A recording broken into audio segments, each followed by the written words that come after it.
Ano ito? Isang ebidensya, bagong-bago pa. Papatuloy ng ating kwento. Hoy, anong ginagawa mo dito? Anong ginagawa mo dito? Napadala po sir, napadala po. Halina't ating pasukin ang natatagong mga kababalaghan sa loob. Isang kubo na naman ang ating iimbestigahan. Ayon sa kwento-kwento, dito daw pumupunta ang mga babae at mga lalaki at nagtanan sa kubong ito. Dito sa malayong lupain, nadiskubre ko ang sa ilalim ng mangga. Ang marami tayong makikita na mga ebidensya. Ay may makikita tayong pala. At grabe, may mga panlaba din dito guys tayong makikita. May mga gulok. Parating na naman sa kubong ito. Tingnan natin kung sino. Hoy, anong ginagawa mo dito? Anong ginagawa mo dito? Napadala po sir, napadala po. May kukunin na po ako dyan. Anong kukunin? Basta nga. May kukunin na po. Hoy, hoy!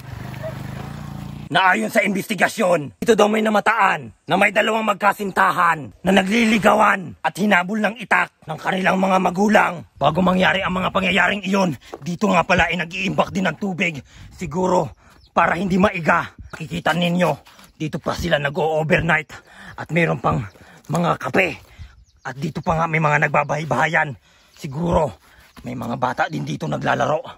Grabe, at dito ay nagpapalipas sila ng hangin. Ano ito? Isang ebidensya, bagong-bago pa. Papatuloy ng ating kwento. Ang kahon na ito ay siyang ginagamit para hindi masyadong maibulgar ang kanilang tinatagong lakas. Ayon sa aking pananaliksik, talagang maraming pumupunta sa kubong ito dahil masasabi mong tago at napakalayo.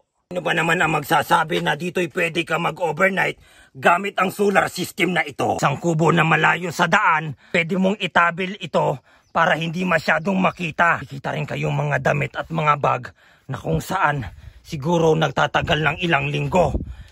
Para sa kanilang proteksyon, kailangan nila ng maraming mga ganitong kagamitan para hindi sila pasukin. Nakikita naman ninyo. At dito sa loob, may mapapansin kayong isang balat ng ebidensya. Dito talaga'y maraming pumupunta, mga kababalaghan. Dahil may kadiliman, gumagamit din sila ng flashlight sa gabi para hindi sila mamanmanan. Nabatay sa aking pananaliksik, mula alas 6 hanggang alas 12 ng gabi, hindi mo maririnig dito ang katahimikan. Bagaman makikita nyo ang bahay na ito, ang motor na gamit ng lalaki kanina na tumakbo kanina guys. At dito makikita ninyo, may ginagawa pang extension ng kubo. May makikita rin kayong mga sako. Ngunit ano ba ang ibig sabihin nito?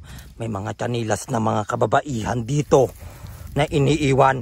Ginagawa nilang isang ebidensya. Ayon sa kwento, ang mga tsanilas na ito nagsisilbing alay sa naturang kubo na ito para lalong dumagsa ang mga pumupunta dito at sila'y hindi mabisto. Sa bahay na ito, makikita nyo ang entrance at dito naman ang exit. Akaling magkatakbuhan. At dito makikita nyo sa ilalim ang mga pakalat-kalat na mga ebidensya. Mula sa pagpapatuloy ng ating kwento, ang dalawang magjowa na ito ay hindi naabutan. Isang kubo na lubhang napakadibay dahil gawa sa kahoy, gawa sa sulirap at sa kugon.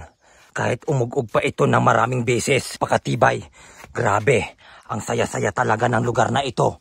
Kung kayo ang makakapunta, relaxing talaga. Makikita nyo ang bubong, second hand. Tutuklasin pa natin ang mga natatagong kababalaghan sa kubo sa kagubatan. Pag nag-viral ito, lagyan na naman natin ng CCTV camera.